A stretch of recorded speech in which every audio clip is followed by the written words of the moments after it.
Hello and welcome to Tash Life. I'm Tash and today we are out in the garden again. It's very glary. We have a bit of cloud cover but not enough to make it not glary.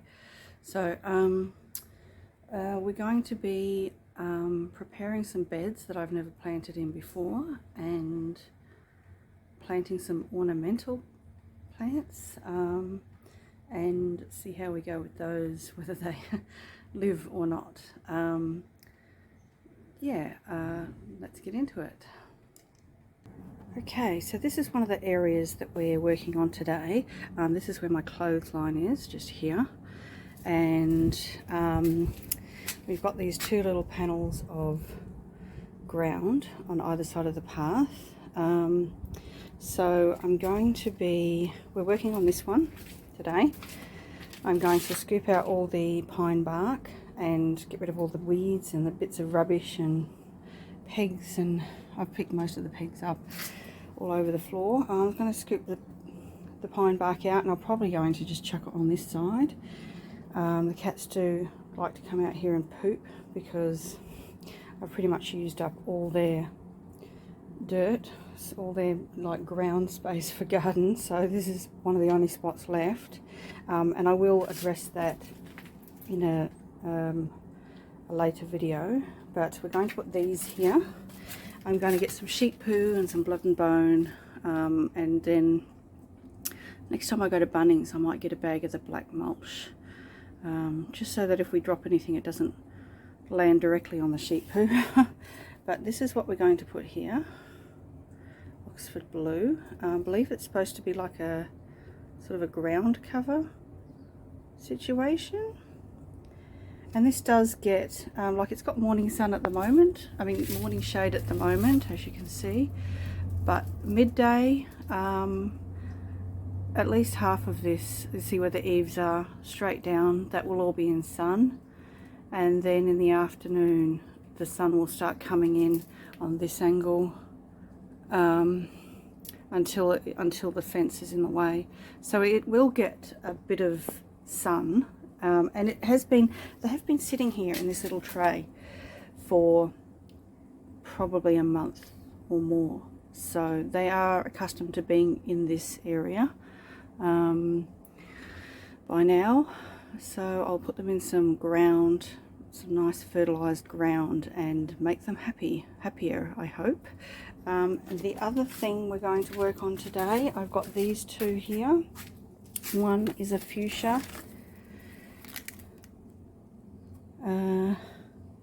and as you can see, marked down, and the other one is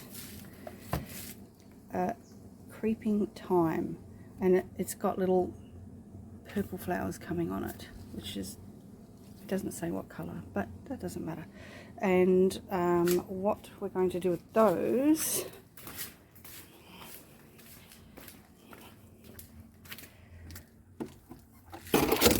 I have this little area here, in focus, yes. There's the passion fruit bed with the raspberries and everything, and my Gyganic trampoline. So we've got this little bit here in the corner. There's a sprinkler. It doesn't really spray out this way, it sprays that way, but they probably will still get a little bit wet. I'll just have to keep an eye on it. And I thought that I could plant them both there, and the creeping thyme could sort of cover the ground where the fuchsia isn't. So this will get morning sun, like it's in sunlight now, and probably shade in the afternoon, which hopefully is going to keep the fuchsia happy, because I think they can be difficult. Look at this. I don't know what it is. It's a volunteer plant. It's popped up from maybe the compost. After I pulled that mint out, popped up. I'm guessing it's like a pumpkin, but look at the size of it. Like it started coming up like a week ago, and it's like already twice the size of the pumpkins I actually planted for pumpkins. Look at this. Like, look at the size of it. It's huge. Yeah, we'll see whether that turns out. I did have a couple of volunteer pumpkins in one of the other beds over near the shed last year, and they trailed all the way out onto the grass and all the way down the side of the shed and everywhere. And I did start to get a couple of little pumpkins off them, but then they just dropped off before they were ready, so it didn't actually come to fruition. But it took a lot of water and a lot of fertilizer to find that out. So hopefully this one will be a bit more well behaved.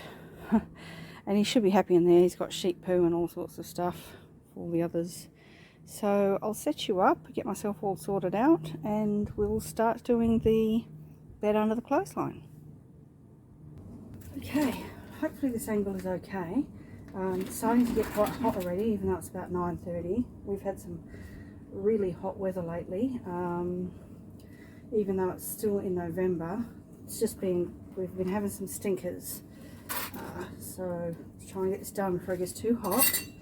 I'm just going to scoop this onto that side, this stuff, and then we'll go from there.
So I think I'm going to put some blood and bone in there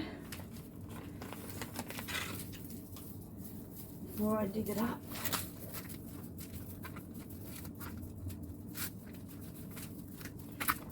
When we moved into this house, there was chilies growing in this part, and they were growing quite well, and there was a little retic hose, but I have since repurposed the retic hose out front, and we haven't really grown anything since then. Yeah, this is what is it? Gyganic.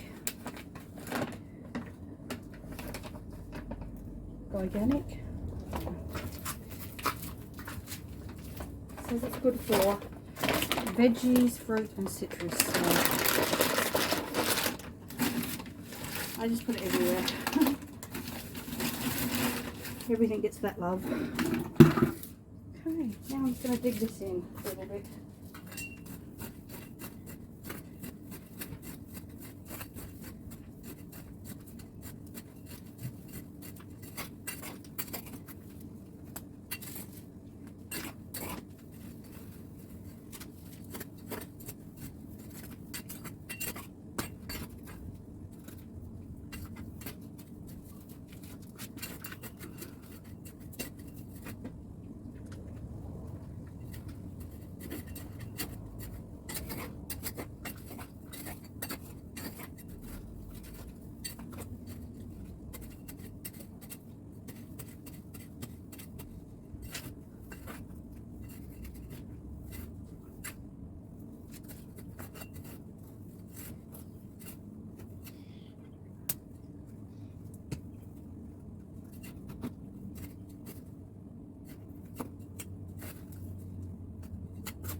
See, something was growing in here once upon a time. There's all these sticks.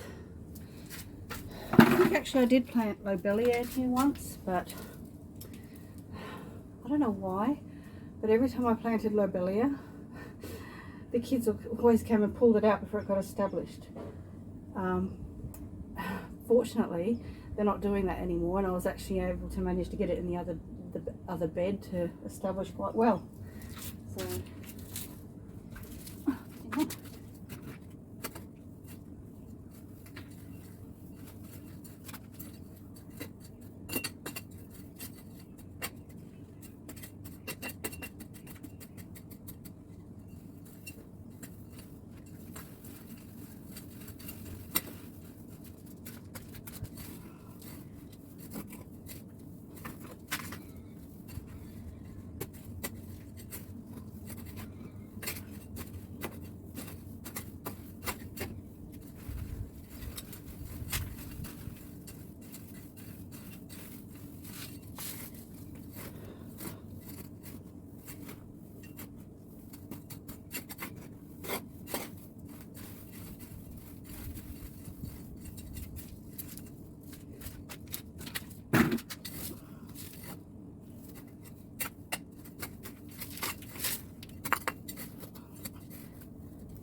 Plant first and do the sheep poo second. So I'll just tuck that in there.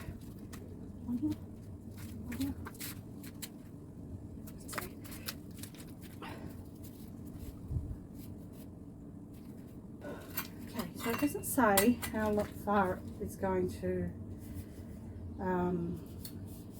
grow. But if I do it like this, I can always tuck in some annuals or get some more of these and add them. See? Yeah.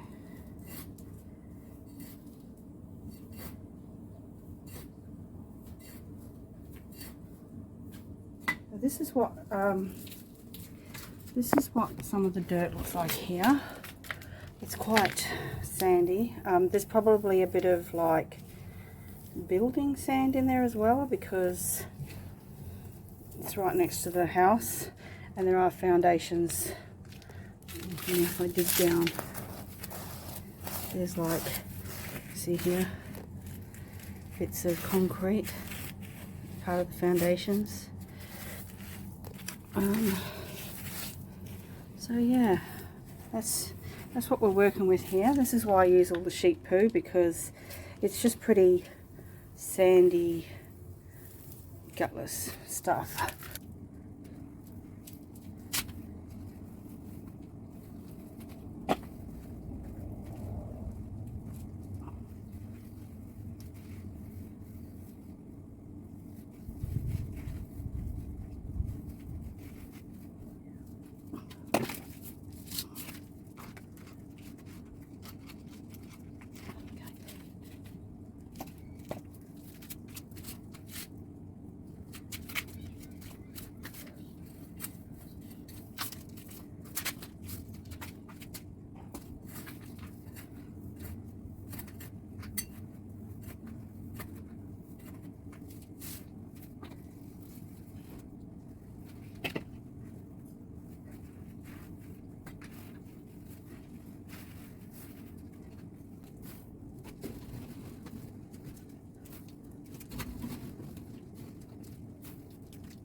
nice looking now. And you might be thinking, oh, why is she putting sheep poo under her clothesline? It's going to smell. It doesn't smell like anything. If it's really fresh, it might smell a little bit when you first open the bag. But as soon as you put it out on the ground, water it in, there's nothing. There's no smell at all. You won't have the neighbours complaining. You won't get the smell in your washing. This is all the... This stuff was here when we moved in. I don't really like it. It ends up everywhere, all over the place. Eventually that's going to go completely, but yeah, I'll probably get some black garden mulch just to top off the sheep poo. You can see there's still a bit of room here. It's not all the way up. Top it off just so if we happen to drop a pair of knickers or something, it doesn't go directly onto the sheep poo. And I mean, this might travel. I mean, it says it's like a ground cover, so it might, I don't know. I might have to put another one or two in for that. But, you know, ideally at the end of the day, this will all just be covered with, like, this plant, little flowers. So this is this bit. You can see what kind of sand we're working with here. It's a very sandy, and this doesn't look like there's really much in it. That's the kind of dirt that we have here in WA, in Western Australia. That's why they call us sand gropers, because that's what we have. But, you know, if you work at it, this is in the garden, and I've been putting sheep poo in here and compost in here for, you know, about 5 years now. And that's what it looks like now. So, you know, if you keep at it, you'll get some nice dirt. So, yeah. I'll set you up somewhere and we'll get going on to this one.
So this is what we've got now. It looks much neater and tidier. I might put some black mulch there too, just to try and deter the kids from playing in the sheep poo, because kids will be kids. And I've got my, I can't remember what this is called, but it has the night flower thing on it. I have had one night flower before, probably a year or two ago now, but it is starting to look a bit happier, so you never know. We've got some new shoots. Maybe I'll get one this year, although I know a lot of other people who have them, theirs have already been flowering, so maybe not this year. But there's that and that. This seems to be quite happy here, so hopefully that will be quite happy here. And over here, that's how that's looking now. Much neater and tidier and nicer. So we're getting there. We're getting there. Okay, so that's it for this video. It's starting to get quite hot, as you can tell by my face, even though it's only nearly 11 o'clock. But it's quite humid today. We've got a little bit of cloud cover, which has dropped the temperature, but it's humid now. So I'll see you in the next video. Thanks for watching. I hope you enjoyed this, and I'll see you later. Bye.